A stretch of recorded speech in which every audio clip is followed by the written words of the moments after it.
Hi friends, welcome back to just minutes channel. So నేను ఇప్పుడు యూఎస్లో ఉన్నాను, సియాటిల్. మీరు బ్యాక్గ్రౌండ్లో చూడొచ్చు. సో క్విక్గా అప్డేట్ చెప్తాను.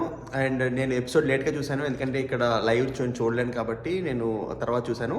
సో ఎపిసోడ్లో సోనియా ఎలా బిహేవ్ చేసిందో కింద కమెంట్ చేయండి. నాకైతే చాలా చాలా ఈ బిగ్ బాస్ అన్ని సీజన్స్లో కూడా one of the worst episodes of contestant అనిపించింది, వర్స్ట్ నామినేషన్స్ అనిపించింది. విష్ణుప్రియ మీద చాలా చాలా నెగిటివ్ కమెంట్స్ అయితే చేసింది. దీనివల్ల సోనియాకి చాలా చాలా నెగిటివ్ అయ్యే ఛాన్సెస్ చాలా ఎక్కువ ఉన్నాయి. అండ్ విష్ణుప్రియకి పిఆర్ లేదు, సోనియాకి పిఆర్ ఉంది అనుకుంటున్నారు అందరూ. బట్ అతిపెద్ద పిఆర్ విష్ణుప్రియకి సోనియానే. సోనియా వల్లే విష్ణుప్రియకి ఓట్లు వస్తాయి. ఇదే కంటిన్యూ అయితే విష్ణుప్రియ టాప్ 3లోకి వెళ్ళే ఛాన్సెస్ కూడా ఉండే ఛాన్సెస్ చాలా చాలా ఎక్కువ ఉన్నాయి. సో సోనియా తను డ్యామేజ్ చేసుకుని విష్ణుప్రియ కదా చాలా చాలా హెల్ప్ చేస్తుంది.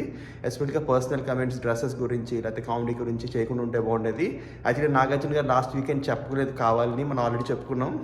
కొంచెం సోనియా కొంచెం ఎక్కువ చేయడానికి, కొంచెం ఎక్కువ కంటెంట్ క్రియేట్ చేయడానికి అలా వదిలేశారు. బట్ ఈ వీకెండ్ ఖచ్చితంగా నాగార్జున గారు చెప్తారని అనుకుంటున్నాను. సో అది అందుకే నేను చెప్పాను విష్ణుప్రియ పిఆర్ ఎక్స్పోజ్డ్ అని.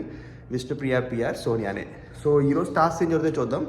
ఆల్రెడీ మీరు లైవ్ చూస్తున్న వాళ్ళు చూసుంటారు, ర్యాషన్ అయితే తీసుకున్నారు.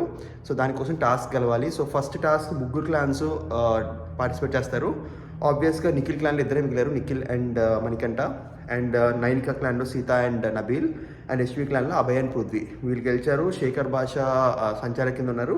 దీంట్లో యశ్మి వాళ్ళ టీం అయితే గెలిచింది. So Abhay and Prithvi. So first task అయిపోయింది. దీంట్లో పెద్ద ఇంపార్టెన్స్ లేదు. బట్ సెకండ్ టాస్క్ చాలా చాలా బాగుంది.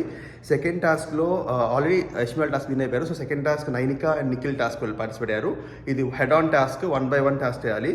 సో యశ్మి సంచాలక్ దీంట్లో, ఎందుకంటే యశ్మి వాళ్ళ team already first task win అయ్యారు కాబట్టి. దీంట్లో నైనికా టీం నుంచి కిరాక్ సీత అండ్ నిఖిల్ టీం నుంచి మణికంఠ అయితే పార్టిసిపేట్ అయ్యారు. దీంట్లో మణికంఠ మీద కూడా కిరాక్ సీత అయితే గెలిచింది. సో కిరాక్ సీత నిన్న ఆర్గ్యుమెంటేటివ్ స్కిల్స్ మొన్న నామినేషన్స్లో కూడా చాలా చాలా బాగా ఆర్గ్యూ చేసింది. ఎస్పెషల్గా ప్రేరణతో అయితే చాలా బాగా అనిపించింది. అండ్ ఈవెన్ సోనియాని కూడా, మిగతా హౌస్ మేట్స్ అందరూ భయపడుతున్నారు.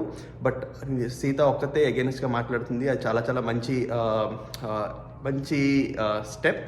అండ్ ఆల్సో మనం చూసుకుంటే కూడా అంతకుముందు సోనియా విష్ణుప్రియ మీద నెగిటివ్ కమెంట్స్ చేసినప్పుడు హౌస్లో ఎవరన్నా స్టాండ్ తీసుకుంటుంటే దెబ్బకి హీరో అయిపోయేవాళ్ళు. బట్ ఎవరు ఏం చేయలేదు. అండ్ నిఖిల్ కూడా సపోర్ట్ చేయలేదు. బట్ అందుకని నాకైతే యాక్చువల్ పులి ఈ సీజన్లో కిరాక్ సీత అనిపిస్తుంది. మీకేమనిపిస్తుంది కింద కమెంట్ చేయండి. నాకైతే లేడీ కంటెస్టెంట్స్ అందరిలో కిరాక్ సీత బాగా అనిపించింది ఇప్పటిదాకా. అండ్ మేల్ కంటెస్టెంట్స్ ఇంకెవరు అంత బాగా ఎక్కలేదు. బట్ అది నా అప్డేట్. మీకేమనిపిస్తుందో కింద కమెంట్ చేయండి. అండ్ అప్డేట్స్ నచ్చిన వాళ్ళు వీడియో లైక్ చేసి షేర్ చేయండి. అండ్ ఆల్సో సబ్స్క్రైబ్ చేసుకోండి. Thank you so much. Have a good day.